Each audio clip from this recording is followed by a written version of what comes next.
Hello, welcome to education therapy. बच्चों, यहाँ पर हम एनसीईआरटी साइंस क्लास 9th का पार्ट 6 पढ़ेंगे, जिसका नाम है उत्तक, यानी इंग्लिश में टिश्यू कहते हैं। तो इस पार्ट को हम पढ़ेंगे, समझेंगे, क्या क्या चीज़ें हैं इसमें, वो सब कुछ विस्तार से जानेंगे। तो चलिए स्टार्ट करते हैं। अध्याय 6, पार्ट का नाम है उत्तक यानी टिश्यू। अब टिश्यू क्या होता है? देखिए, टिश्यू बनता किससे है? सबसे पहले तो हमें ये पता है, या हमने पिछली कक्षाओं में भी पढ़ा है, इसके पहले भी पढ़ा है, कि जो जीवित प्राणी है उसके निर्माण की जो मौलिक इकाई है वो है कोशिका यानी सेल। तो जो सेल है, वो सेल का काम क्या होता है? सेल का काम होता है श्वसन करना, कोशिकाओं को बढ़ाना यानी कोशिकाओं को पोषण देना। कोशिका जब पोषित होगी तभी आपका शरीर ग्रोथ करेगा, बढ़ेगा, श्वसन करेगी, तभी आप जीवित रहेंगे। कोशिका को भोजन मिलेगा तभी वो जिंदा रहेगी, और जब कोशिका जिंदा रहेगी तभी आपका शरीर जिंदा रहेगा। तो ये चाहे पौधे हों चाहे जंतु हों, सभी के लिए कोशिका एक मौलिक इकाई है। जो भी हमारे शरीर में जो भी उत्सर्जन होता है, गैसीय क्रियाएं होती हैं, जो भी जैविक क्रियाएं होती हैं, ये सारी कोशिका ही संपन्न करती है। ठीक है। अब ये जो कोशिका है, जब ये एक कोशिकीय जीव है, अगर जैसे अमीबा, तो एक कोशिकीय जीव में तो अमीबा में सारी चीजें, सारी जो एक्सक्रेशन होता है, उत्सर्जन यानी जो होता है, श्वसन जो होता है, भोजन करने की जो विधियां, ये सब कुछ एक ही कोशिका में हो जाती है। ठीक है। लेकिन बहुत से जंतु, बहुत से जीव ऐसे हैं जो बहुकोशिकीय होते हैं, जिनके शरीर में लाखों कोशिकाएं पाई जाती हैं। ठीक है। बहुत सारी कोशिकाएं होती हैं, जैसे मानव हो गया, गाय, भेड़, बकरी, ये सब, पौधे हो गए, पादप जो होते हैं, ये सब जो है, ये क्या है? बहुकोशिकीय जंतु जीव हैं। ठीक। अब इनमें बहुत सारी कोशिकाएं होती हैं, सारी कोशिकाएं श्वसन करती हैं, भोजन करती हैं, एक्सक्रेशन करती हैं, सब कुछ करती हैं। ठीक है। अब ये जो कोशिकाएं हैं, ये सब कुछ मिलके करती हैं। मिलके मतलब बहुत तरह की कोशिका, जो बहुकोशिकीय जीव होते हैं, इनके अंदर कई तरह की कोशिकाएं होती हैं। अब उसमें एक ग्रुप ऑफ कोशिका यानी एक कोशिका का समूह होता है, या एक तरह की कोशिका का समूह होता है। अब वो एक तरह की कोशिका का जो समूह है वो एक तरह का कार्य करेगा। ऐसे ही जो अलग तरह की कोशिका का समूह होगा वो कुछ अलग तरह के कार्य करेंगे। ठीक है। अब यही जो मैंने एक शब्द बोला, कोशिका का समूह, ठीक है, जो समूह शब्द है, तो बहुत सारी कोशिका का जब एक समूह बनता है तो उसको हम कहते हैं टिश्यू। ठीक है, टिश्यू। और बहुत सारे टिश्यूज जब आपस में मिलते हैं तो क्या बनता है? एक अंग का निर्माण होता है। ठीक है। चलिए, या जैसे हमारा हाथ है, अंग का मतलब जो हमारा हाथ है, पैर है, पेट है, जो भी हमारे ये सारी चीजें हैं, ये क्या है? ये सब बहुत सारी टिश्यूज या उत्तक से मिलके बनती हैं। ठीक है। अब बहुत सारे, जब ये सारे अंग आपस में एक जगह जोड़ दिए जाते हैं, एक शरीर का निर्माण हो जाता है, तो उसको अंग तंत्र कह देते हैं। ठीक है। कई सारे अंग बन जाते हैं। जैसे पाचन तंत्र होता है, तो पाचन तंत्र में कई सारे अंग जुड़े हैं, तभी जाके एक पाचन तंत्र कंप्लीट होता है। तो ये होता है उत्तक। उत्तक आप जान गए, यानी टिश्यू आप जान गए, बहुत सारी, कई सारी कोशिकाओं का समूह ही उत्तक कहलाता है। ठीक। अब आता है यहां पे एक बात, क्या? कि जो पौधे के उत्तक होते हैं और जंतु के उत्तक होते हैं, पौधे और जंतु दोनों में होता है उत्तक। तो ये उत्तक जो होते हैं, ये एक ही तरह के होते हैं या भिन्न होते हैं? अब बात करें तो आप देखते हैं पौधे और मनुष्य दोनों के रहन सहन में काफी अंतर है। मनुष्य या जीव जिसको हम कहते हैं, या जंतु, जो जंतु है और जो पादप है, पादप क्या है? पौधे क्या है? एक जगह स्थिर रहते हैं। लेकिन जंतु क्या है? जंतु गतिशील है, वो एक जगह स्थिर नहीं रहता। अगर सोया भी है तो करवट लेगा, चल रहा है, बैठा है, साइकिल चला रहा है, दौड़ रहा है, तो ये सब क्या है? गतिशील है। ठीक है। तो सबसे बड़ा अंतर तो यही है कि ये जंतु गतिशील होते हैं और जो पादप हैं वो गतिशील नहीं होते, वो स्थिर होते हैं। तो इस हिसाब से आप देखेंगे तो दोनों के उत्तक में भिन्नता मिलेगी आपको, अलग अलग तरह की, यानी अलग अलग तरह की कोशिका भी मिलेंगे। और जब कोशिका अलग अलग तरह की होंगी तो जो उत्तक होंगे वो भी अलग अलग तरह की होंगी। ठीक है, अलग अलग तरह के ऊतक भी होंगे। अब जंतु और पौधे के बीच जो उनकी वृद्धि के प्रतिरूप होते हैं, यानी जो वृद्धि होती है उनमें भिन्नता होती है, वृद्धि का तरीका भी भिन्न होता है। भाई जब कोशिका अलग अलग है, अलग अलग तरह की कोशिकाएं होती हैं, ठीक है, बहुत सारी चीजें मिलती हैं। पादप कोशिका में और जंतु कोशिका में बहुत सारी चीजें एक तरह की होती हैं, लेकिन फिर भी कोशिकाओं में और इनकी वृद्धि के सारे तरीकों में अंतर होता है। मनुष्य क्या है, वो अपना भोजन स्वयं नहीं बना पाता। सबसे पहला अंतर देखिए कि मनुष्य अपना भोजन स्वयं नहीं बना पाता, लेकिन पौधे क्या हैं, पौधे अपना भोजन स्वयं बना लेते हैं। ठीक है, तो पहला अंतर तो यही आपको दिख गया। अब ये अंतर क्यों आता है, क्योंकि पौधे की कोशिका कुछ अलग तरह की निर्मित होती हैं, मनुष्य की अलग या जंतु की अलग तरह से। ठीक है, और जब कोशिका अलग तरह की है तो उनके उत्तक भी अलग तरह के हो जाते हैं। अब आगे अगर हम देखें तो आप देखेंगे जो पौधे हैं, अभी हम सबसे पहले पौधों के बारे में पढ़ते हैं, इसके बाद हम जंतुओं के बारे में भी आएंगे। तो अभी जो पादप उत्तक हैं इनके बारे में जानते हैं। पादप उत्तक में क्या होता है, इनमें वृद्धि और विभाजन की क्षमता होती है। भाई जब पौधा वृद्धि करेगा तभी तो बढ़ेगा। अब इस वृद्धि का कारण क्या है, इसका कारण होता है इनमें पाया जाता है वृद्धि उत्तक, या जिसको हम विभाज्योत्तक उत्तक कहते हैं, और एक होता है अस्थायी उत्तक। दो तरह के उत्तक आपको यहाँ पे दिखाई देंगे पादप में। ठीक है, एक तो विभाज्योत्तक उत्तक या इसको वृद्धि उत्तक कहते हैं, और दूसरा होता है अस्थायी उत्तक। ठीक है, अब विभाज्योत्तक उत्तक जो कहते हैं टिश्यू, यानी वृद्धि उत्तक जो होता है वो क्या होता है, आप देख रहे हैं यहाँ पे एक चित्र है बना हुआ है। आप देखते हैं ये हमारा है लहसुन, मान लीजिए प्याज है। ठीक, अब प्याज को हमने एक भरे हुए गिलास में रखा है, ठीक है, इसके अंदर पानी भरा हुआ है, और प्याज की जड़ों को हमने इस तरह से रखा हुआ है, जो कि जड़ें जो है प्याज की वो थोड़ी सी पानी में टच है। तो आप देखेंगे ये जड़ें ना कुछ समय बाद बढ़ जाती हैं। आप इनको फिर काट दीजिए, फिर से आप इनको ऐसे रख दीजिए, ये फिर से बढ़ने लगेंगी। तो ये क्या है, विभाज्योत्तक उत्तक होते हैं। ठीक है, इनका जो ये पौधे में जो वृद्धि होती है ये कुछ निश्चित क्षेत्रों में होती है। ऐसा सिर्फ क्यों होता है, क्योंकि इनके अंदर विभाजित उत्तक पाए जाते हैं, यानी जो विभाज्योत्तक उत्तक हैं वो पाए जाते हैं, इसी कारण ऐसा होता है। अब यहां पे आगे देखिए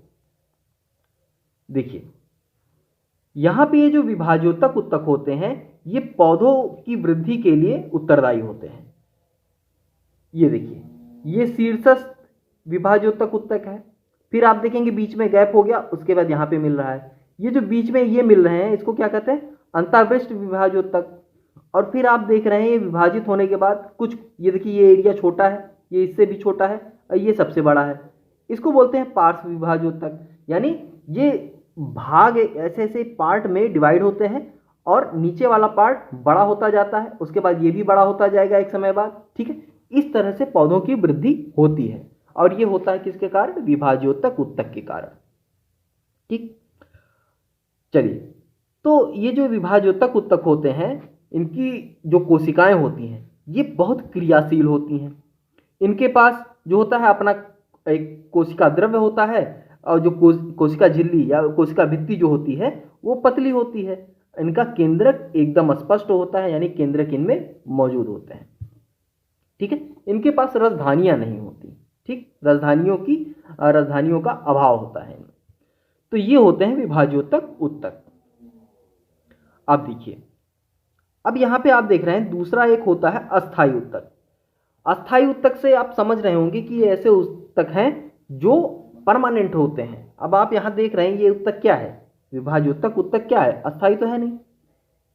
ठीक, ये क्या करते हैं, ये वृद्धि करते हैं, वृद्धि करते जाते हैं। अब यही जो उत्तक है यही एक समय बाद एक विशिष्ट कार्य करती है, और क्या करती है, विभाजित होने की शक्ति जो है इसके अंदर, ये जो आप देख रहे हैं विभाजित हो रहा है ना, ये पार्ट्स में विभाजित हो रहे हैं, ये विभाजित होने की शक्ति जो है खो देती है।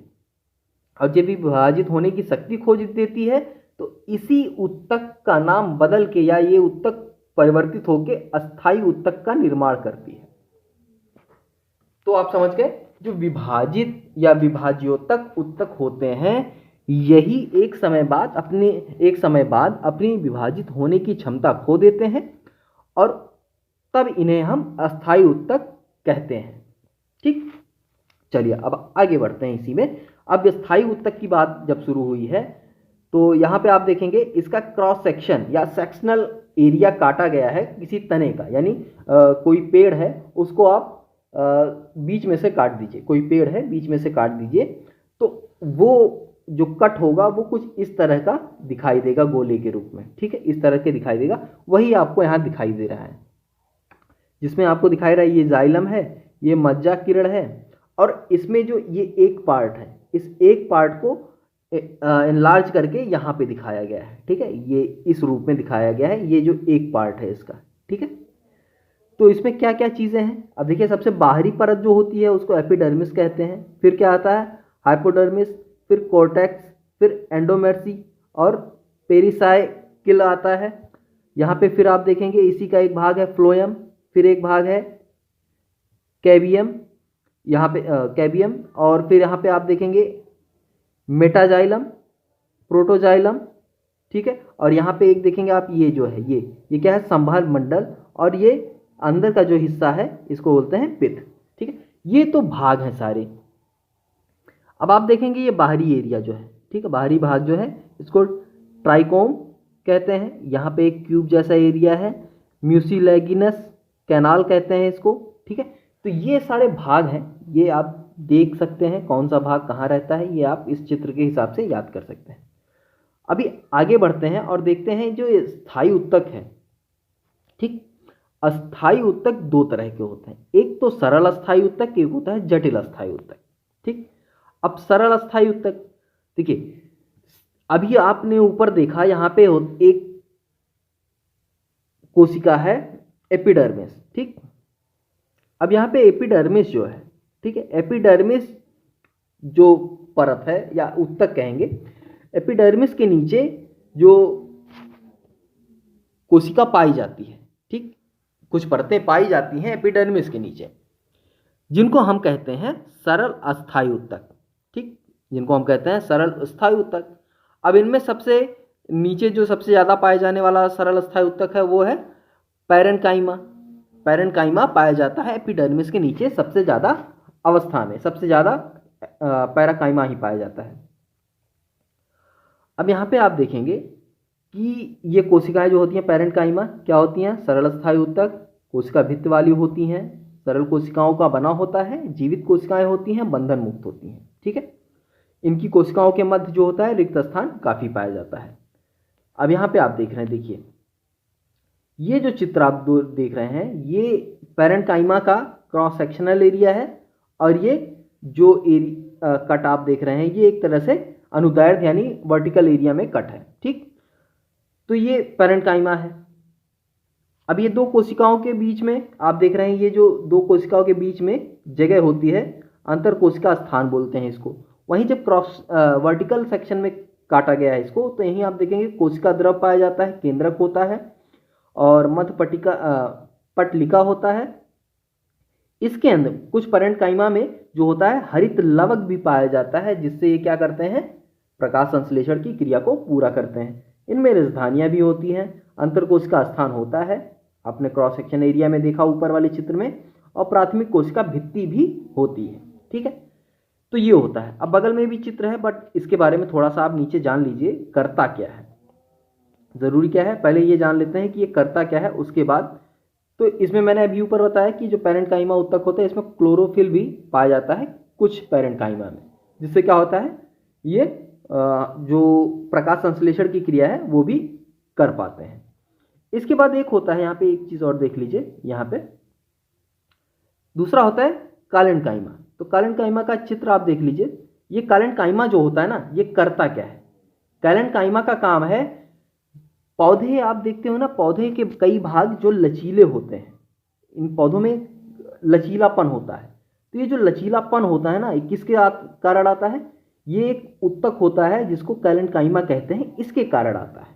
ठीक है, तो कारण क्या है, पौधे में लचीलेपन का कारण है कालेन्काइमा। अब इसका क्रॉस सेक्शनल एरिया देखेंगे, यानी जो मान लीजिए कोई पेड़ ऐसे खड़ा हुआ है, ठीक, तो इस जगह से इसको काट दिया जाए और उसके बाद जो चीज़ दिखाई देगी यहाँ पे वही हिस्सा है ये, ठीक है। इसमें भित्ति की मोटाई, केंद्रक, राजधानी और कोशिका भित्ति पाए जाते हैं।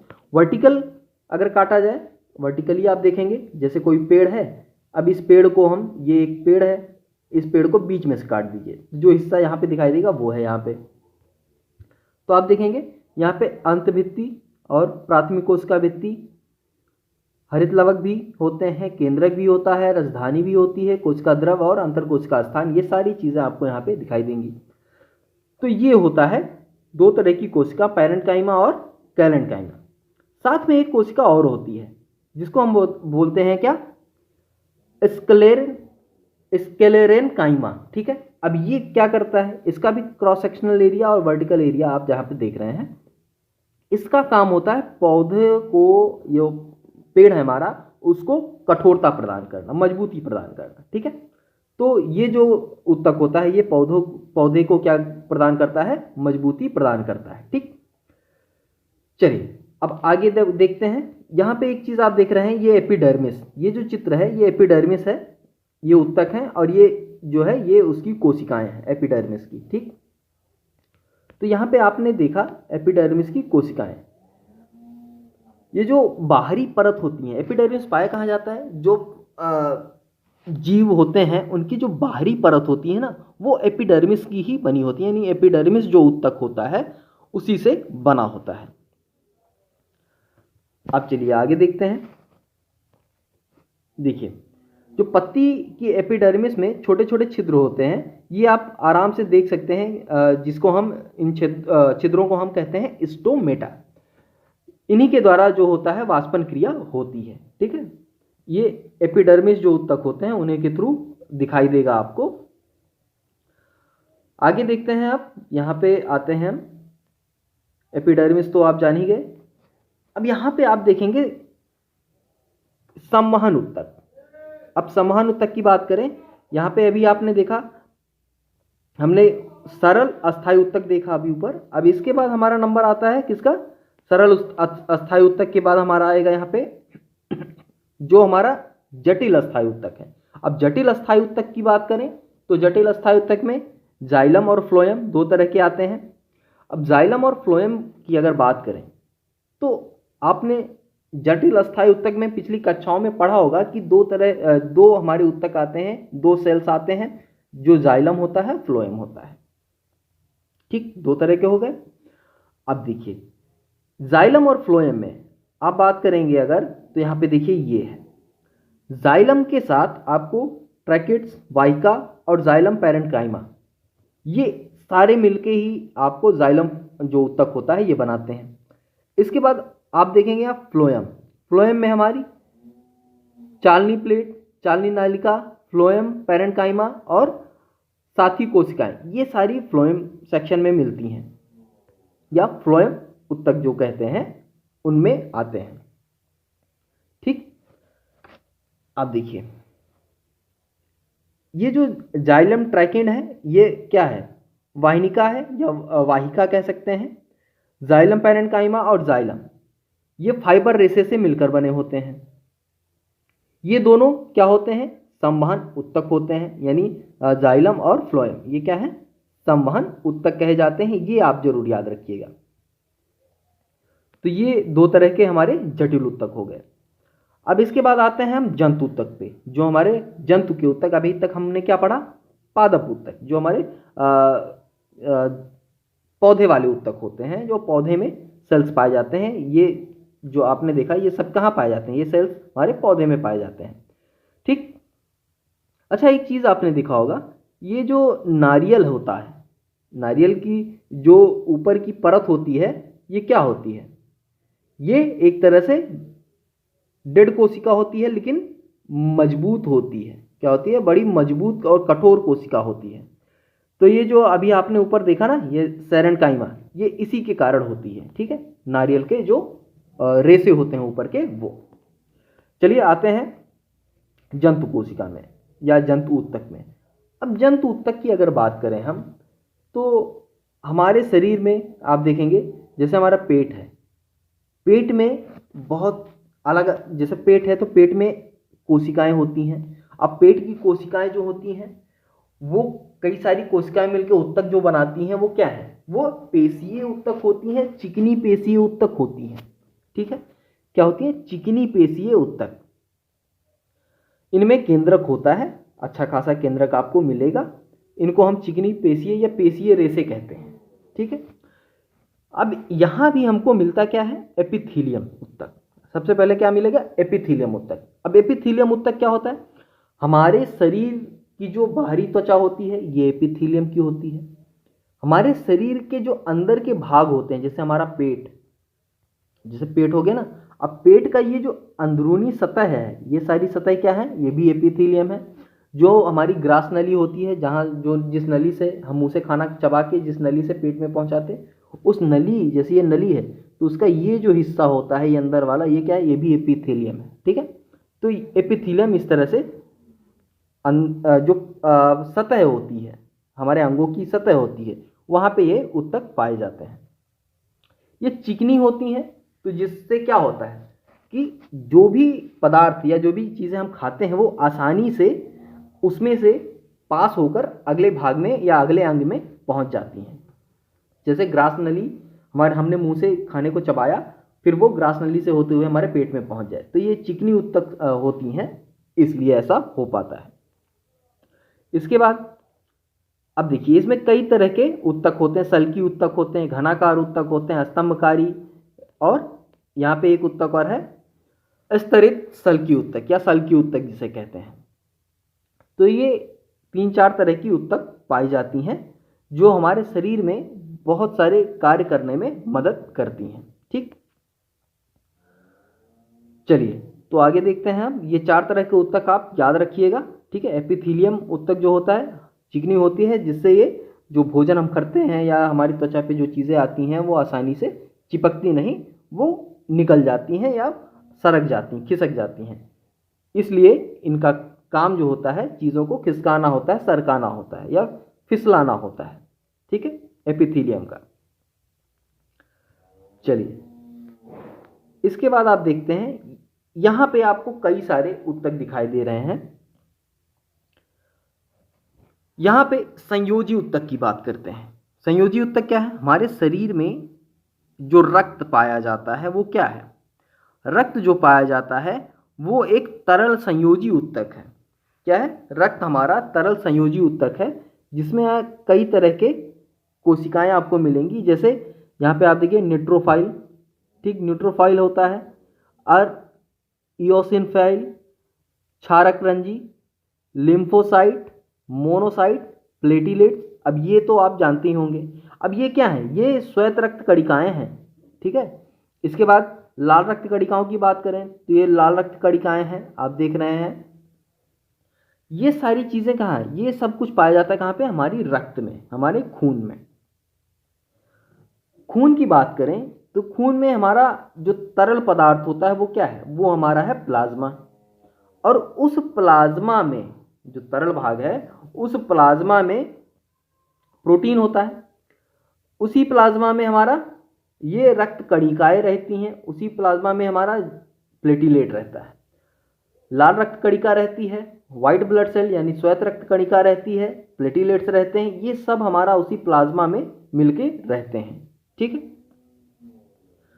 इनका काम क्या है, अब इनका काम क्या है, जो ये कणिकाएं होती हैं ये हमारे शरीर में होने वाले, हमारी कोशिकाएं जो उत्सर्जन करती हैं उनका वहन करती हैं।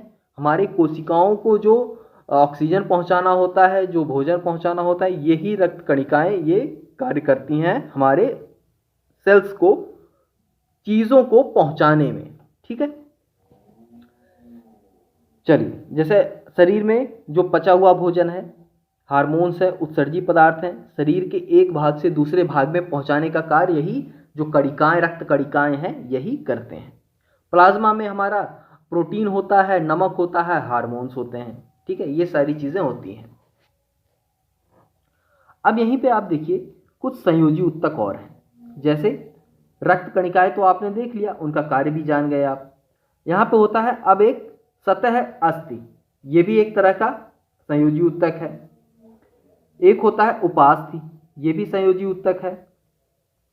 वसामय ऊतक और एरियोरल ऊतक, ये सब क्या है, ये हैं हमारे संयोजी ऊतक। अब रक्त वाला तो हम जान गए, रक्त के बारे में, जो रक्त संयोजी ऊतक है। अब इसके बाद आते हैं अस्थि संयोजी ऊतक पे, जो हड्डी को जोड़ने वाले संयोजी ऊतक होते हैं। देखिए यहां पे आप देखेंगे कि जो हड्डी होती है, हड्डी क्या करती है, हमारे शरीर का निर्माण करती है, यानी कंकाल तंत्र का निर्माण हो जाता है जब हमारे शरीर में हड्डियां मौजूद होती हैं। अब ये जो अस्थि संयोजी ऊतक होते हैं, ये हमारे मांस जो होते हैं, हमारे जो चर्बी होती है, हमारे मांस होते हैं, उनको सहारा प्रदान करती है। हड्डियों में जैसे ये हड्डियां क्या करती हैं, हमारे मांसपेशियों से जुड़ के ही तो हमारे शरीर का निर्माण करती हैं। अगर सिर्फ कंकाल रख दिया जाए तो सिर्फ कंकाल दिखेगा, लेकिन अगर सिर्फ अलग से चर्बी रख दी जाए तो चर्बी कभी खड़ी हो पाएगी, नहीं हो पाएगी। तो हड्डियों के साथ चिपकने का कार्य करके ये क्या करती हैं, एक शरीर, जो हमारा शरीर है उस कंकाल पे ये मांसपेशियां चिपक पाती हैं। ठीक है, और इस प्रकार क्या होता है, ये मुख्य अंगों को सहारा देती हैं। ठीक है, ये कार्य होता है इनका, अस्थि संयोजी ऊतक जो होते हैं।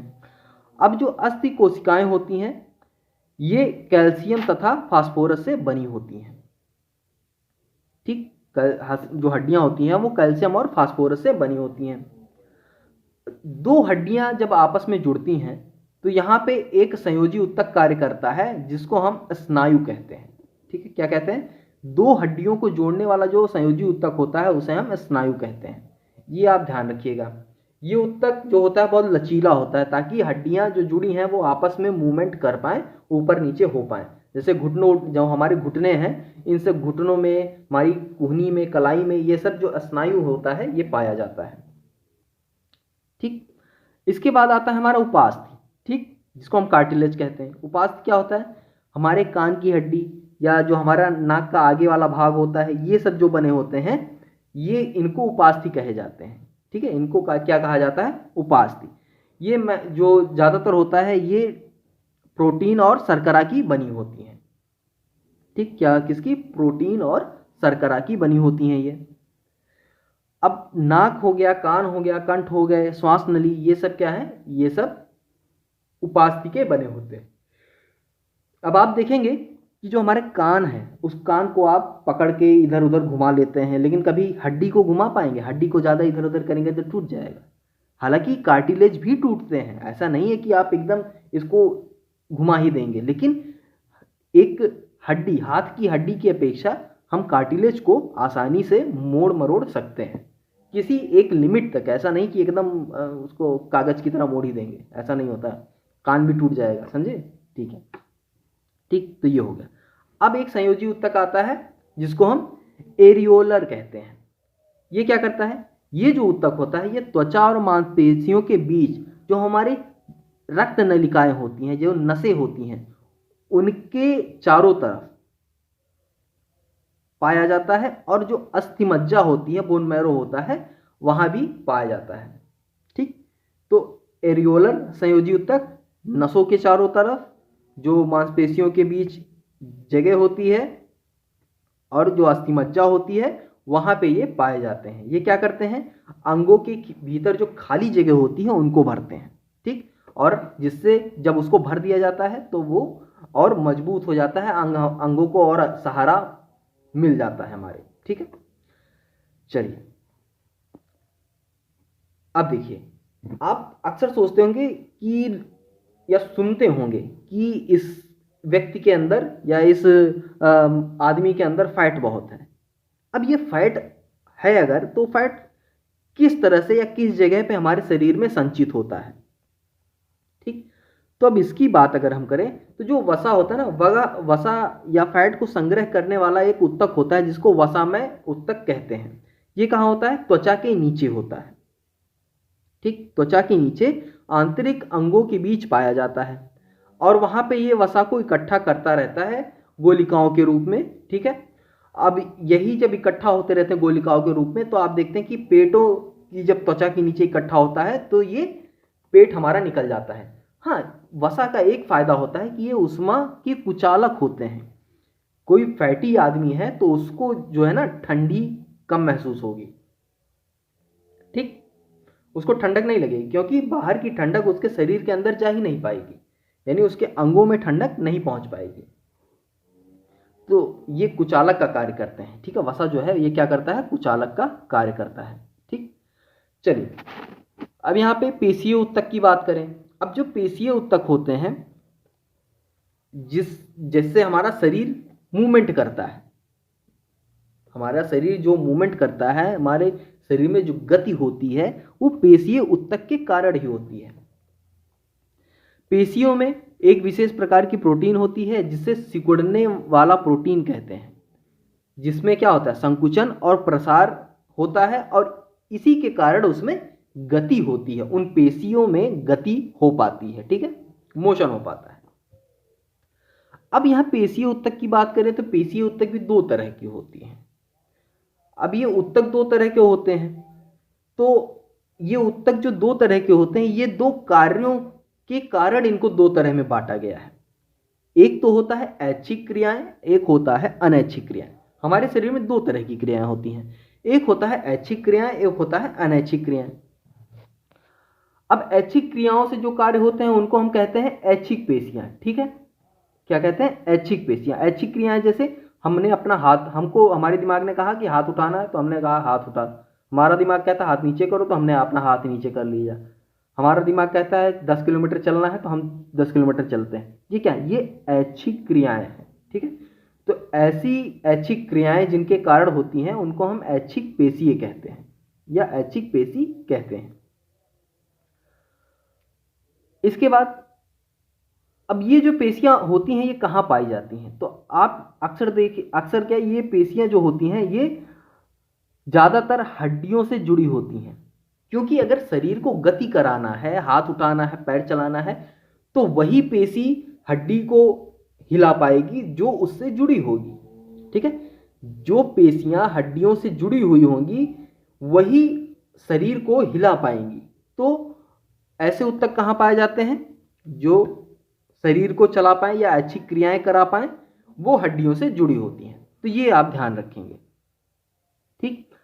अगर हम सूक्ष्मदर्शी से देखें तो ये पेशियां जो होती हैं हल्के तथा गहरे रंगों में होती हैं और एक के बाद एक रेखाओं या धारियों जैसी प्रतीत होती हैं, ठीक है। यानी रेखित पेशियां जो होती हैं उस तरह की होती हैं ये।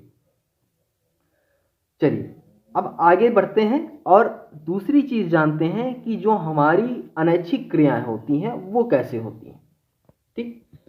शरीर में ऐच्छिक क्रियाएं तो आप जान गए, चलना फिरना घूमना, ये सब क्या है, ये ऐच्छिक क्रियाओं के कारण होता है। अनैच्छिक क्रियाएं क्या हैं, या जो ऐच्छिक क्रियाएं नहीं होती, जैसे पलकों का झपकना, हमारी आंखों की जो पलकें हैं वो हमेशा झपकती रहती हैं, ये ऐच्छिक क्रिया नहीं है। या हमारे शरीर में जो पाचन का काम होता है, भोजन को पचाने का कार्य होता है, ये क्या है, ऐच्छिक नहीं है, ये अपने आप ही होता है। आप इस पर कंट्रोल नहीं कर सकते कि अभी हम नहीं चाहते कि हमारा 1 घंटे तक खाना ना पचे, तो ऐसा तो होगा नहीं। खाना तो तभी पचेगा अगर आपने खाना खा लिया और पेट में पहुंच गया तो वो पचेगा, और नहीं पचेगा तो बाहर निकल जाएगा, चाहे वोमिटिंग हो के चाहे दस्त हो के निकलेगा जरूर, ठीक। चलो तो आगे बढ़ते हैं। तो ये हो गया अनैच्छिक क्रियाएं। अब अनैच्छिक क्रियाएं जो होती हैं ये ज़्यादातर जो होती हैं ये अनैच्छिक पेशियों के कारण होती हैं। ज़्यादातर क्या, अनैच्छिक पेशियों के कारण ही अनैच्छिक क्रिया होती है, ठीक। जैसे हमारी आँख की पलकें जो हैं, मूत्र वाहिनियाँ हैं, फेफड़ों में श्वसन जो होता है, ये सब क्या है, अनैच्छिक क्रियाएं। ये जो कोशिकाएं होती हैं ये लंबी होती हैं, इनका आखिरी सिरा जो होता है नुकीला होता है, तर्करूपी होते हैं ये, ठीक है, तर्करूपी आकार के होते हैं, स्पाइंडल शेप जिसको बोलते हैं, उस आकार के ये होते हैं। एक केंद्रीय होते हैं, एक केंद्रक पाया जाता है। हृदय की बात करते हैं।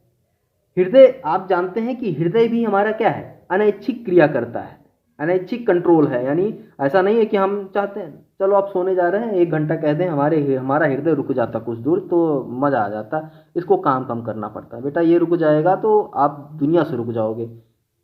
तो दिल क्या है, हमारा हार्ट क्या है, वो रुकता नहीं है, हरदम धड़कता रहता है, हरदम कार्य करेगा। जिस दिन रुक गया उस दिन आप दुनिया में रुक गए, उस दिन भगवान बुला लेगा आपको। ठीक, तो दिल क्या है, हरदम जीवन भर एक लयबद्ध संकुचन से कार्य करता है। ये क्या है, अनैच्छिक क्रिया है। ठीक, अब अनैच्छिक क्रिया करता है, कौन सी पेशियां होती हैं, अनैच्छिक पेशियां होती हैं जिनको हम कार्डिक कहते हैं या हृदय पेशीय कहते हैं। ठीक, कार्डिक पेशी कहते हैं इसको।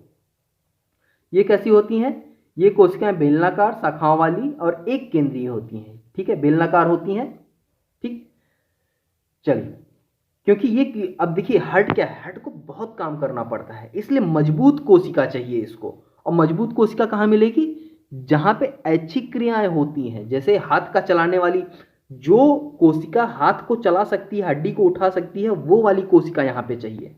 तो कोशिका, हृदय में जो कोशिका पाई जाती है वो ऐच्छिक क्रिया वाली पाई जाती है, लेकिन ये जो कार्य करता है वो अनैच्छिक पेशियों वाला करता है। ठीक है, तो हृदय के लिए ये चीज आप ध्यान में रखिएगा। इसमें जो कोशिकाएं पाई जाती हैं, हृदय में जो कोशिकाएं पाई जाती हैं वो होती हैं ऐच्छिक क्रियाओं वाली, लेकिन जो कार्य करता है हृदय वो होता है अनैच्छिक क्रिया वाली। ठीक है, ये ध्यान रखिएगा। चलिए आगे बढ़ते हैं। यहाँ पे चित्र भी आप देख रहे हैं, ये हैं रेखित कोशिकाएं। ठीक है, ये क्या है, ये रेखित कोशिकाएं हैं। ठीक है, और यहाँ पे तर्क रूपी कोशिकाएं आप देख रहे हैं। ठीक है, ये कोशिका यहाँ पे आपको दिया गया है, यानी चिकनी पेशिकाएं। और ये जो आप देख रहे हैं ये क्या है, ये बेलनाकार या कार्डिक पेशिका है, यानी हृदय वाली कोशिका। चलिए अब इसके बाद आते हैं तंत्रिका तंत्र या तंत्रिका उत्तक। देखिए तंत्रिका तंत्र तो पूरा दिमाग उमाग रीढ़ की हड्डी वड्डी मिला के तंत्रिका तंत्र बना है, लेकिन इन तंत्रिकाओं में चलता क्या है, तंत्रिका उत्तक चलते हैं। तंत्रिका उत्तक किससे बना है, तंत्रिका कोशिका से बना है।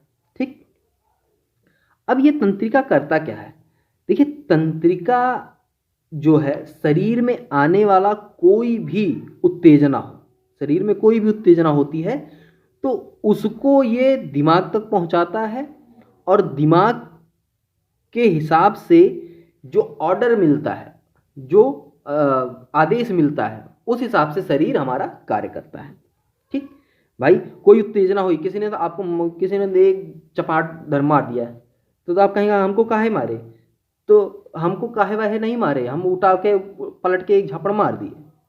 अब ये क्या है, ये उत्तेजना, किसी ने आपको मारा तो आपके अंदर क्या हुआ, हमारी तंत्रिकाओं ने बताया में एक उत्तेजना हुई, उस उत्तेजना का जो संदेश है वो हमारे दिमाग में गया, दिमाग ने उसको प्रोसेस किया, इसने मुझको मारा है मैं भी इसको मारूंगा, तो आपने घुमा के फिर से इसको दे मारा।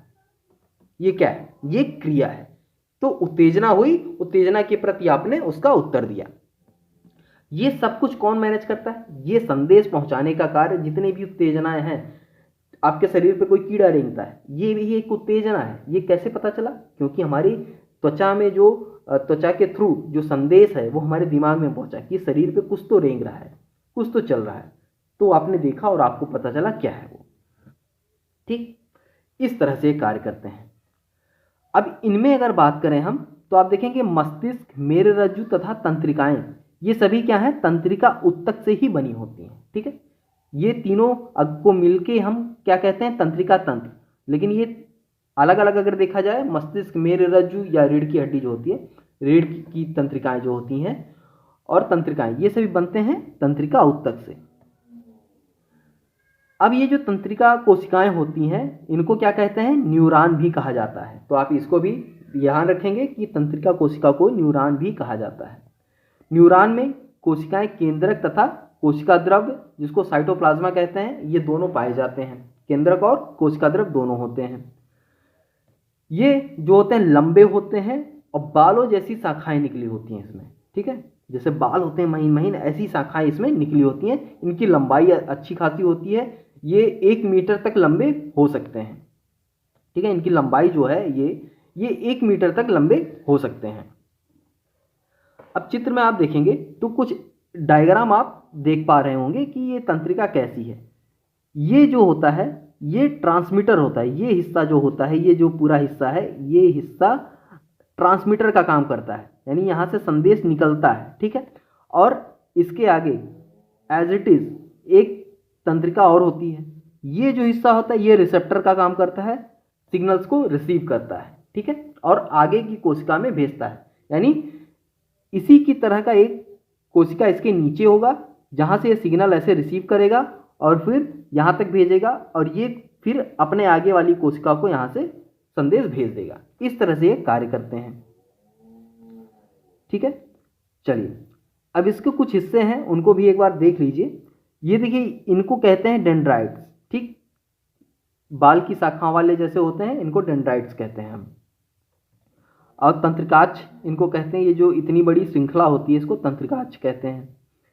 पूरी जो तंत्रिका है इसकी लंबाई मैंने पहले ही बताया कि 1 मीटर तक लंबी हो सकती है ये, ठीक है। अब ये बहुत सारे जब तंत्रिका मिल जाती है तब ये क्या करते हैं, एक तंत्रिका ऊतक का निर्माण करते हैं। चलिए, तो ये शरीर में हमारे संदेश पहुंचाने का कार्य करते हैं कौन, न्यूरॉन तंत्रिका करती है, यानी न्यूरॉन सेल्स करते हैं। न्यूरॉन सेल्स बहुत सारे मिलते हैं तो न्यूरॉन ऊतक तैयार करते हैं या तंत्रिका ऊतक तैयार करते हैं। चलिए, तो ये था इस पाठ में मुख्य बिंदुएं जो हमको पढ़ने थे और उम्मीद करता हूं कि ये सारी चीजें आपको समझ में आई होंगी। फिर भी कहीं कोई डाउट हो तो आप कमेंट बॉक्स में पूछ सकते हैं। चलिए एक बार रिपीट कर लेते हैं हमने क्या क्या पढ़ा है। ऊतक कोशिकाओं का समूह होता है जिसमें कोशिकाओं की रचना तथा कार्य एक समान होते हैं। पौधे में ऊतक या पादप ऊतक जो कहते हैं 2 प्रकार के होते हैं, एक तो विभाज्योतक या वृद्धि ऊतक, दूसरा अस्थायी ऊतक। अस्थायी ऊतक भी 2 प्रकार के होते हैं, सरल अस्थायी ऊतक और जटिल अस्थायी ऊतक। इसके बाद देखते हैं विभाज्योतक ऊतक का विभाज्य ऊतक है, ठीक, तथा यह पौधों के वृद्धि वाले क्षेत्र में पाया जाता है। अस्थायी ऊतक विभाज्योतक से बनते हैं जो एक बार विभाजित होने की क्षमता खो देते हैं। इनको सरल तथा जटिल ऊतक में वर्गीकृत गया है, मतलब किया जाता है। पैरेन्काइमा, कैलेन्काइमा और स्क्लेरेन्काइमा सरल ऊतक के 3 प्रकार हैं। सरल ऊतक की बात करें तो ये 3 प्रकार के होते हैं। वहीं जटिल ऊतक की बात करें तो जाइलम और फ्लोएम ये 2 जटिल ऊतक होते हैं।